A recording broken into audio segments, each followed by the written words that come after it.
അസ്സലാമു അലൈക്കും വറഹ്മത്തുള്ളാഹി വബറകാതുഹു. വളരെ അടുത്തൊരു പ്രസ്ഥാന ബന്ധുവിൻ്റെ മരണവാർത്ത വന്ന് അദ്ദേഹത്തിൻ്റെ പോസ്റ്റ്മോർട്ടം കഴിഞ്ഞപ്പോൾ ആ കാര്യങ്ങളിൽ ഇടപെട്ട എൻ്റെ ഏറ്റവും അടുത്ത ചില സുഹൃത്തുക്കൾ പറഞ്ഞത്, ഒരു പ്ലൈവുഡിൻ്റെ തടിയിൽ ആ ബോഡി സെറ്റ് ചെയ്ത് മരണാനന്തര ചടങ്ങുകൾക്ക് ഏൽപ്പിക്കുകയായിരുന്നു ഡോക്ടേഴ്സ് എന്നതാണ്.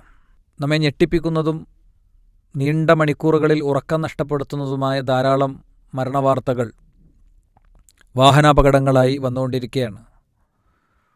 വലിയ തോതിൽ വാഹനാപകടങ്ങളുടെ എണ്ണം വർദ്ധിച്ചുകൊണ്ടിരിക്കുന്നു എന്നത് നമ്മൾ പ്രത്യേകം കാണേണ്ടതാണ്, പ്രത്യേകം പരിഗണിക്കേണ്ടതാണ്.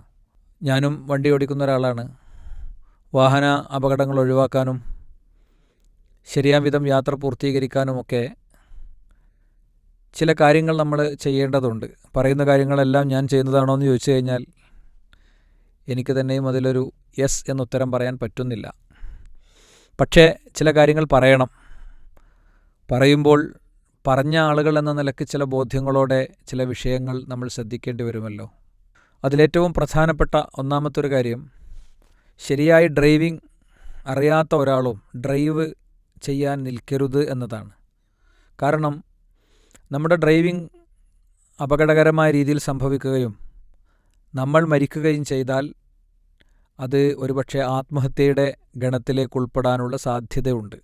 ആത്മഹത്യ എന്നത് ഒരാൾ കെട്ടിത്തൂങ്ങി മരിക്കലും വിഷം കുടിക്കലും മാത്രമൊന്നുമല്ല. അപ്പോൾ നമ്മൾ ഒരു ശരിയായ ഡ്രൈവിംഗ് പഠിച്ച ആളല്ലെങ്കിൽ പരീക്ഷണാർത്ഥത്തിൽ അതിന് നിൽക്കരുത്. മാത്രമല്ല, നമ്മുടെ ഡ്രൈവിംഗ് കാരണം ഒരാൾക്ക് മരണം സംഭവിച്ചാൽ ഒമൻ ഖത്തല നഫ്സൻ ബിഗൈരി നഫ്സിൻ ഔ ഫസാദിൻ ഫിൽ അർളി ഫകഅന്നമ ഖത്തലന്നാസ ജമിഅ, വളരെ വിശദമായി വിശുദ്ധ ഖുർആൻ പറഞ്ഞ, ഒരാളെ ജീവിതത്തിലേക്ക് തിരിച്ചു കൊണ്ടുവന്നാൽ ഭൂമിയിലെ മുഴുവൻ മനുഷ്യരെയും ജീവിപ്പിച്ചതിന് തുല്യമാണ് എന്ന, ഒരാൾ അന്യമായി നമ്മുടെ കരങ്ങളാൽ കൊല ചെയ്യപ്പെട്ടാൽ ഭൂമിയിലെ മുഴുവൻ മനുഷ്യരെയും കൊന്നതിന് തുല്യമാണ് എന്ന റസൂലുള്ളാഹി സ്വല്ലല്ലാഹി അലൈഹി വസല്ലം തങ്ങൾ ഓതിക്കേൽപ്പിച്ച ഖുർആൻ വചനം നമ്മൾ ഓർക്കണം. അപ്പോൾ ശരിയായി ഡ്രൈവിംഗ് അറിയാത്ത ഒരാൾ ശരിയായി ഡ്രൈവിംഗ് അറിയാമെന്ന് പറയുമ്പോൾ ചില ഓഫ് റോഡ് ടൈപ്പ് റോഡുകളൊക്കെ ഉണ്ടാകും. അങ്ങനത്തെ സ്ഥലങ്ങളിലൂടെ ഒന്നും വണ്ടി ഓടിക്കാനുള്ള പക്വതയും പാകതയും എത്തിയിട്ടുണ്ടാവില്ല. അങ്ങനത്തെ ആളുകൾ പലപ്പോഴും ഒരു ലേണിംഗ് ഐഡൻറ്റിറ്റി, ഒരു എല്ല് മുന്നിലും ബാക്കിലും വെച്ചാൽ എല്ലാം ഓക്കെയാണ് എന്ന് ചിന്തിച്ച് വണ്ടി ഓടിക്കുന്ന ആളുകൾ ധാരാളമുണ്ട്. അതുപോലെ തന്നെ കുട്ടികൾ, അവരൊരു പ്രായമാകും മുമ്പ് അവർക്കൊരിക്കലും വാഹനം നമ്മൾ ഏൽപ്പിക്കാൻ പാടില്ല. ഒരു കാരണവശാലും വാഹനം കൊടുക്കാൻ പാടില്ല. 18 വയസ്സാകുന്നതിന് മുമ്പ് നമ്മൾ കുട്ടികൾക്ക് ഡ്രൈവിംഗ് ഒക്കെ പഠിപ്പിച്ച് സെറ്റാക്കി കൊടുത്തിട്ട് വണ്ടി എടുക്കണ്ട എന്ന് പറയുന്നതിൽ യാതൊരു അർത്ഥവുമില്ല. പൊതുവേ ആക്സിഡൻറ്റുകൾ എടുക്കുമ്പോൾ അതിലെ 70% 21 വയസ്സിന് മുമ്പുള്ള കുട്ടികളുടേതാണ് എന്നത് കണക്കുകൾ പറയുന്നുണ്ട്. അതുകൊണ്ട് നമുക്ക് കുഞ്ഞുങ്ങളെ നഷ്ടപ്പെട്ടതിന് ശേഷം നെഞ്ചത്തടിച്ച് നിലവിളിച്ചതുകൊണ്ട് കാര്യമില്ല. നമ്മുടെ കുഞ്ഞ് മരിക്കുന്നു എന്നത് മാത്രമല്ല, നമ്മൾ ഓരോരുത്തരും മനസ്സിലാക്കേണ്ടത് പലർക്കും അത് നഷ്ടമുണ്ടാക്കുന്നുണ്ട്. പലരുടെയും ജീവിതത്തെയും കുടുംബത്തെയും വംശത്തെയും തന്നെ ബാധിക്കും വിധമാണ് പല മരണങ്ങളും സംഭവിക്കുന്നത്. ഒന്നിച്ച് 6-7 ആളുകളൊക്കെ മരണപ്പെടുന്നത്, ഒരേ കുടുംബത്തിലെ ആളുകൾ മരണപ്പെടുന്നത് നമ്മൾ കാണുന്നുണ്ട്. അപ്പോൾ ഒന്നാമത്തത്, ഡ്രൈവിംഗ് ശരിയായി അറിയാത്തവർ അതിന് നിൽക്കരുത് എന്നതാണ്. ഇനി രണ്ടാമത്തെ കാര്യം, ഡ്രൈവിംഗ് ഒക്കെ അറിയാം, എന്നാൽ ചില ശാരീരിക പരിമിതികളും വൈഷമ്യതകളും ഒക്കെ ഉണ്ട്. ഉദാഹരണം പറഞ്ഞാൽ, നേരത്തെ മുതൽ ഡ്രൈവ് ചെയ്ത് വരുന്ന ആളാണ്, ഇപ്പോൾ കാഴ്ച ശരിയായിട്ടില്ല. അങ്ങനത്തെ ആളുകൾ ഡ്രൈവിംഗ് സീറ്റിലേക്ക് ഇരിക്കരുത്.